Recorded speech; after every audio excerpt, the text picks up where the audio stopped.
नमस्कार, आप देख रहे हैं मीडिया दस्तक न्यूज़। यूपी की 10 खबरों के साथ मैं हूं अशोक श्रीवास्तव।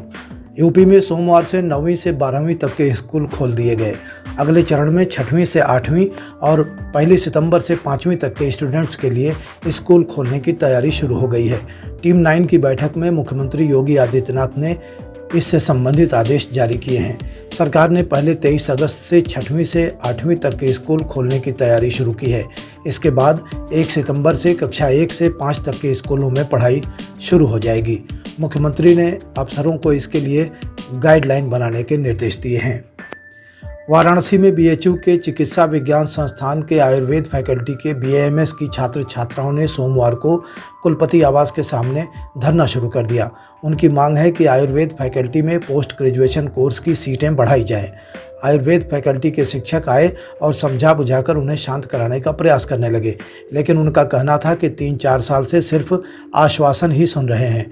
अब जब तक इस संबंध में ठोस निर्णय नहीं होगा, वह धरना खत्म नहीं करेंगे। गोरखपुर में घाघरा और रोहिन नदी खतरे के निशान को पार कर गई है। इससे 7 गांव टापू बन गए हैं। इन गांवों का मुख्यालय से सड़क मार्ग से संपर्क कट गया है। इसके अलावा राप्ती, गोर्रा और कुआनो भी उफान पर हैं। 15 अगस्त के अपडेट के मुताबिक घाघरा खतरे के निशान को पार कर अयोध्या पुल पर खतरे के निशान 92.73 मीटर से ऊपर बह रही है। वहीं तुर्ती पार में सरजू खतरे के निशान 64.01 मीटर को पार कर ऊपर बह रही है।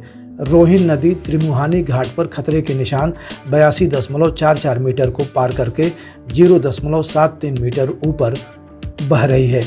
नदियों का जलस्तर काफ़ी तेजी से बढ़ रहा है। राजधानी लखनऊ में ठाकुरगंज थाने के सिपाही नारायण ने जुआरी को छोड़ने के लिए 13,000 रुपये रिश्वत वसूल लिए।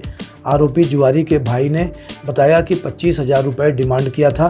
13,000 रुपये देने के बाद भी उसके भाई को नहीं छोड़ा गया। मामले की जानकारी होने पर कमिश्नर डीके ठाकुर ने आरोपी सिपाही को लाइन हाजिर कर दिया है।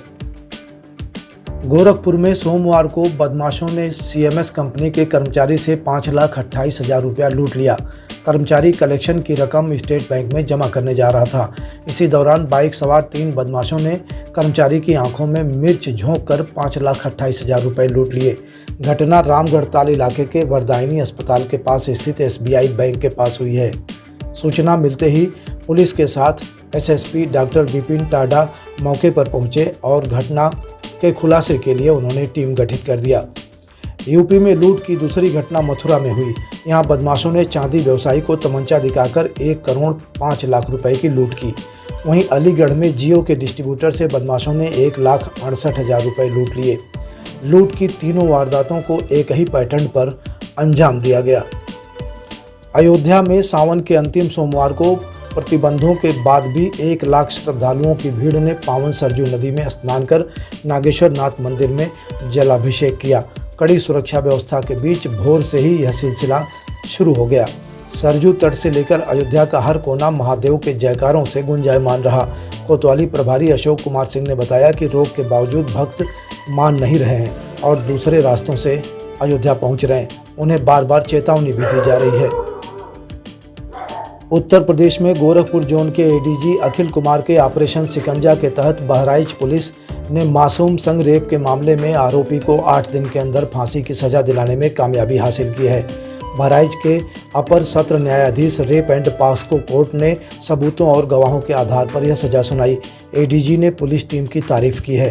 दरअसल बहराइच जिले के नानपारा थाना अंतर्गत एक गांव में 22 जून 2021 की रात में 1.5 साल की बच्ची के साथ उसी गांव के परशुराम नामक युवक ने हैवानियत की थी। आपराधिक मामलों में इतने कम समय में पीड़ितों को न्याय मिलने लगे तो अपराधों में भारी कमी आ सकती है।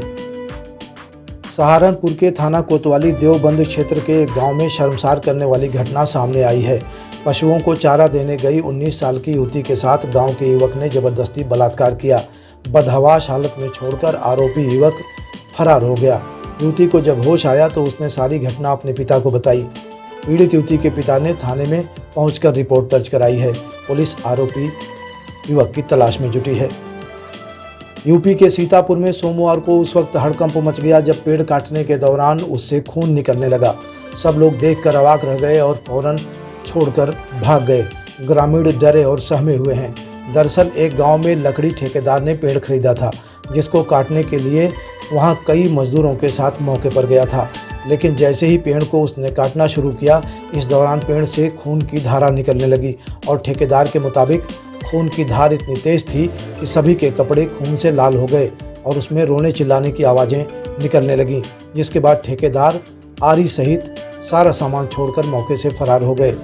बता दें कि थान गांव थाना क्षेत्र के निवासी दारा सिंह भार्गव ने अपने खेत में लगे सेमल के पेड़ों को लकड़ी ठेकेदारों से बेच दिया था, जिसके बाद लकड़ी ठेकेदार अपने कई मजदूरों के साथ पेड़ काटने पहुंचे थे। हालांकि इस खबर की वैज्ञानिक पुष्टि अभी नहीं हो पाई है।